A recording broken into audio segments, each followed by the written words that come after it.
All right, welcome everyone to TipsLive. We're excited this week to be joined by a veteran of the mortgage and real estate industry, Charles Szabo. Appreciate you being here, Charles. Thanks for having me, Chris. And we're also excited as we get a chance to introduce him more and more as our Director of Operations at the Indy Property Source. And he brings lots of experience from corporate real estate world and appraisal world, and we're going to talk a little bit about that today as well. So, Charles, I wanted to bring you on and kind of talk a little bit with our audience today. I know we've got a lot of folks in the general public. We also have a lot of people from the real estate industry that we're able to reach out to. So I thought it'd be beneficial if we were to talk about the housing market. We just came through quarantine, right? And a lot of people are asking how that's affecting the housing market. So before we jump into that, maybe let's talk about coming into 2020. What was the market that we had coming out of 2019? The housing market. Maybe as it relates to the U.S. economy as a whole. But what did things look like for you and for us coming into 2020 in your words? Yeah, so in the greater Indy area, the last few years actually have seen a decline in the number of active listings. However, the sold, so therefore the demand for properties has been steady, if not increasing in some sectors. And so just simple supply and demand factors show that the pricing is going, the price per unit in the Indy metro area is going to increase. So we've got a short supply, and it doesn't seem to be getting any better, and a flat and or increasing demand. Okay. So to the layperson, the general public, coming into 2020, it kind of was going to feel like 2019. I mean, is that what you were seeing? Yeah, most of the speculation out there that from a real estate perspective, as well as with many other markets, that 2020 was going to be indicative or relatively flat, but certainly indicative of any election year. There's not a lot of change as we go into elections. The sitting president doesn't like to make any big changes, same with the sitting Congress and all the elected officials. So there usually isn't a whole lot of change. So we looked good for a 2020 outlook, certainly again in the Indy area, especially with that adjustment for supply and demand. All right, so we were starting to talk to a lot of sellers, after the first of the year. Typically what happens, just for people that aren't in real estate, is after the holidays, sellers will contact us and say, hey, we're thinking about making that move up purchase. Our homes, we want to see what you think, what our home's worth, and what we need to do to get it ready to sell. So that's a big part of what we do from a consultative approach. Is we'll meet with those sellers usually in January, talk them through the next steps, do evaluation on their home, talk through what repair items or what kind of staging strategy we're going to look at, as they look to list. Sometimes as soon as February, but certainly in March is kind of where we see things pick up a lot in the spring market. And that's moved up some from when I first got into the business. Charles, in Indiana, the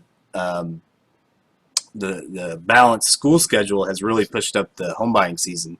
So what used to start maybe in April or May and end in August or September has moved up a couple months, so that while people are certainly buying and selling outside of that time frame, it's almost February or March, and then on the back end kind of ends up in July, because that's when the school year normally goes back in.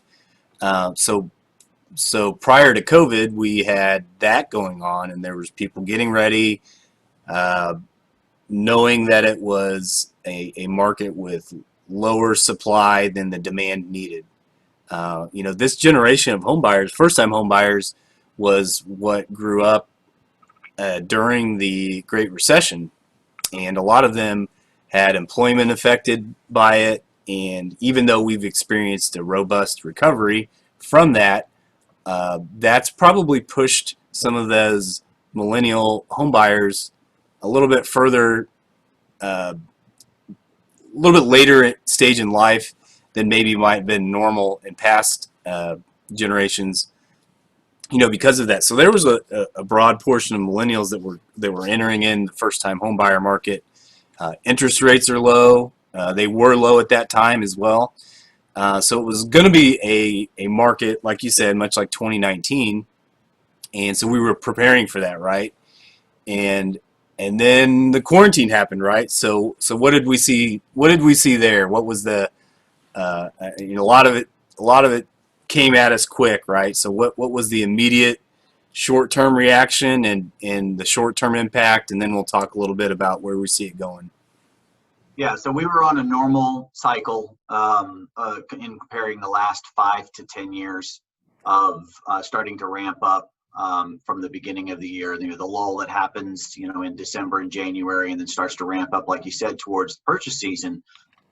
So when the quarantine hit, the significant movement was in new listings. So while we would continue to increase in the average number of new listings per day and per month through the summer months, tapering off there in August, come April is they really dropped off significantly, as you can imagine, right? When you're at quarantine, people are wondering if they want to leave their house. Can I even sell my house? Can someone come in my house? What are the restrictions? So we saw a significant amount of flattening and then actual decrease in the number of new listings.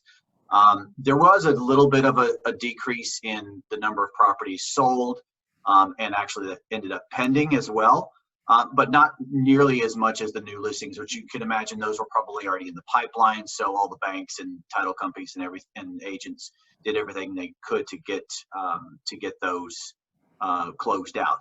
Then when we hit the beginning of May, when restrictions started to lift a little, or at least you could see the light at the end of the tunnel if they hadn't been lifted completely, the number of new listings and the number of pending sales spiked from an overall percentage. It's not an increase that we've seen in the past 8 years, just from the overall month-over-month increase. And in fact, the average number of pendings per day for May thus far for 2020 is higher than we've seen any single per day over a month period in the last 6 years. So just to stop you there, so yeah. You're seeing more pendings in this past month coming out of COVID than you've seen in dating back to 2014? Yes, yeah, absolutely. So, and whether it's a sense of urgency because people are concerned about what the future looks like, or it was just pent up volume and activity that could not occur last month. I'm sure it's a combination of both of those. But again, the number of pendings are just going through the roof, as well as the number of new listings. We're now just about on pace of where we would be normally in a May of a purchase cycle. So the days on market, as you can imagine, right, is what's driving that. A house hits the market and it goes pending within days, not a day. So that's what's really driving that pending number up. Well, yeah, I mean, I guess we would have probably expected that, knowing it was spring season and there was that pent up demand that maybe didn't get the opportunity to go look during COVID, and then the sellers, I think, to reciprocate that, the sellers that were going to sell or going to list in March and April, a lot of those people pulled back and said, let's wait, whether it's there's not enough buyers looking, or we need to figure out if we're going to still have a job after all this, or we just want to put things on hold from a safety perspective.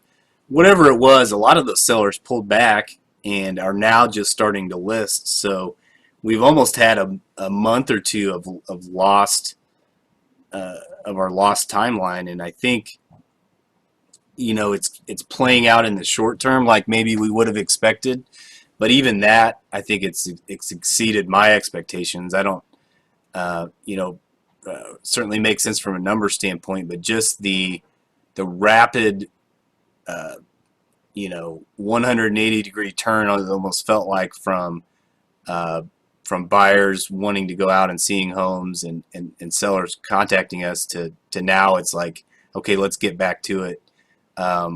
Is that what, I mean, is that a layman's terms of what those numbers might mean for you?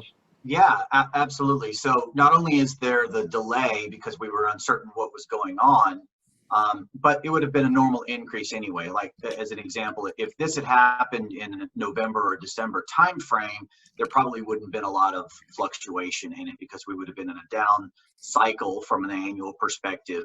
But because we were in an up cycle, it took that 1 month, 1.5 month hit, and now it's all recovering. Again, we're from a day-to-day perspective, we're getting really close to where we would be normally. Yes, it's down a tad bit, as you would expect with any kind of economic impact, but it really is. It's rebounding very, very fast, and definitely faster than I thought it would be.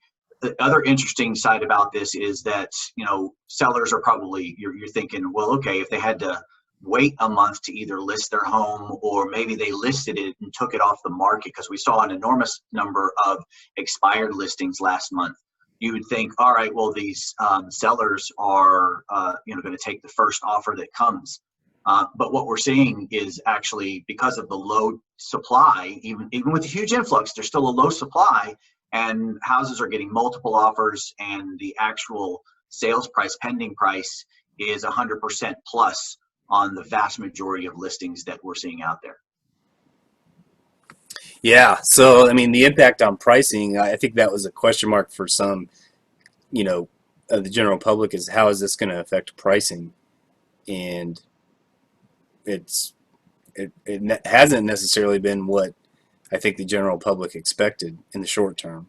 Yeah, I think what I remember hearing at the beginning of this from a speculative perspective was that they were trying to compare it to the crash that we had in '08, '09, during that time period, right?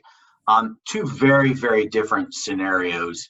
The crash that happened, 8, plus years ago, or I guess it's 10 plus years ago now, was more an abuse of the system, and there was an oversupply accompanied with increasing price points. Well, we're in an undersupply, certainly in the Indy area, and actually even nationally, it's been an undersupply. But if we're talking specifically about the Indy area, we're lacking that supply. So the just standard economics are not going to allow prices to drop. Now, what does the future hold? Who knows? With the forbearance and everything, but most of those seem to have been impacted on the lower side of below average, price points, average sales price in the Indy area, and that is, again, if those even happen, we have to speculate on that stuff. So it's really a very different environment than what we saw in '08 and '09.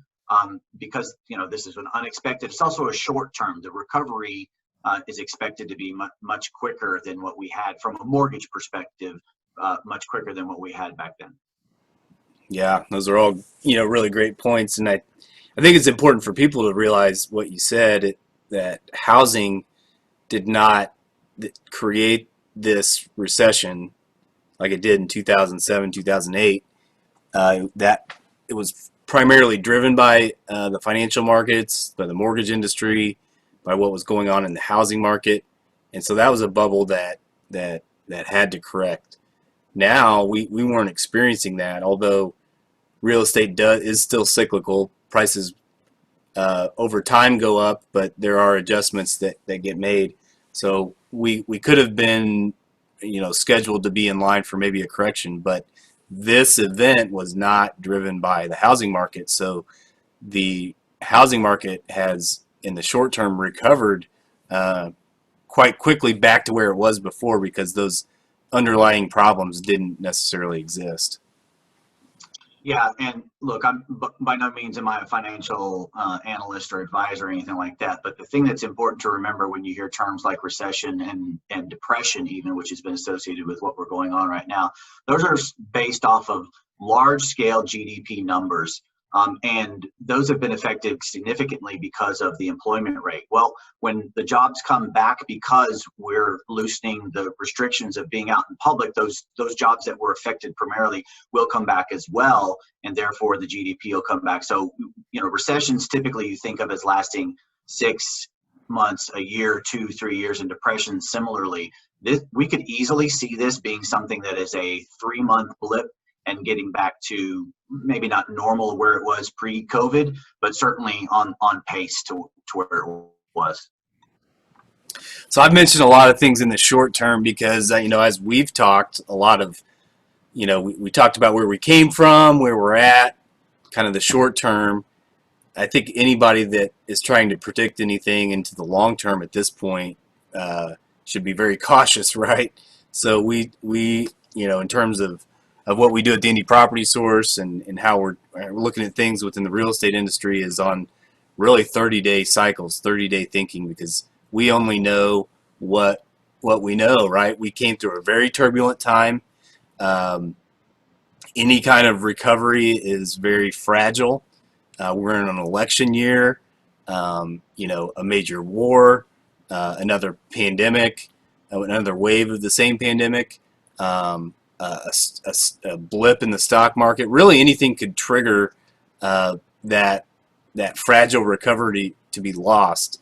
And by no means are we out of the pandemic fully. I know there's still states closed, and there's obviously still people getting sick. So, but as we look at it into the long term, I think it's important also to note that we don't really know that this is a full steam recovery as an aggregate. We feel like the housing recovery is coming back to where it should have been, but going beyond, this summer, what do things look like, right? So I don't know. What are your thoughts on that? Um, Unfortunately, you were breaking up a little bit there, so I didn't hear everything, but I think I got the gist of it. So, yeah, I mean, we're still in speculation on what the entire economy looks like. But if we're looking to predict based off of historical metrics, just from a housing perspective, we're still looking, we're pretty good here. Even when I take a look at the ratios of, if you look at price bands, right? So if you think of prices from 0 to 100,000, 100 to 150, and break them up into those categories all the way up to $500,000 and above. The number of new listings over the past month, when things have started to ease up, have been primarily in the higher price bands, the 300,000 and up. The percentage of listings have gone up significantly in those areas. Whereas in our normal cycle, non-influenced by COVID, it would have been much more in line and stayed steady with the rest of those price bands. So, maybe that is indicative of that the people that were most affected financially are in a different economic cycle than others. It could be completely coincidental, but again, what we're seeing factors from a real estate perspective that show that we're definitely in recovery from it. And I don't think we'll quite be to what we wanted to in 2020, what we had forecasted, but I'd be surprised if we were more than 10% down than what we had forecasted. That's interesting. Yeah, and I apologize for what it was cut out there, but I'll maybe just recap some of that, because I think it's important as we talk to people, a couple months out, is housing has kind of caught up to where we feel like it should have been. It's going to be lagging a little bit, like what you said at the end of the year. But anything long term, we still just had a fragile, we're in a fragile recovery, right? So that anything could trigger that to all be lost again, whether it's a second pandemic wave, presidential election year, all things can happen. So what we're in right now in the short term is a healthy, housing activity recovery, but in 3 months we don't know if that's still going to be around. And so we're thinking about things in 30-day cycles, and we're really encouraging sellers, if they are thinking they're going to sell and it meets their needs, to go ahead and get their homes for sale right now, because we know the buyers are there, the interest rates are low, the activity is way up. What do you say to that? Yeah, I mean, interest rates are still are at historic lows. I mean, you think about, you've been hearing that for year after year, but literally they are so incredibly low now. So what you're getting for what you're paying from a total perspective, what you end up paying over a 15 or 30-year note is significantly less than even what you were paying 3 months ago. Much less a year or two, and they were still really, really low. I mean, I recall back when my father bought the house that I grew up in, excellent credit, and he was at 14% interest. I mean, What a deal. 14% Yeah. back in the 80s was great. And now we're at three and a quarter, right? For an average credit score on a 30-year note and everything. So yeah, absolutely. If you're concerned about, well, am I buying at the high end? Well, you may be buying at the high end. You're right. So values, let's say just theoretically, values did start to go down next year, and this, right, what you're buying now is at the high end. Well, guess what? That means you're also selling at the high ends too. If you wait till next year, then you're going to be selling on a downside, right? I think for listing, if you're thinking about listing your house, now is a fantastic time to do it, because the market is barren of listings. There are people out there competing for them. You're getting 100%. That to me is the biggest driver of whether to list your house or not. What is the actual sales price compared to what was the asking price?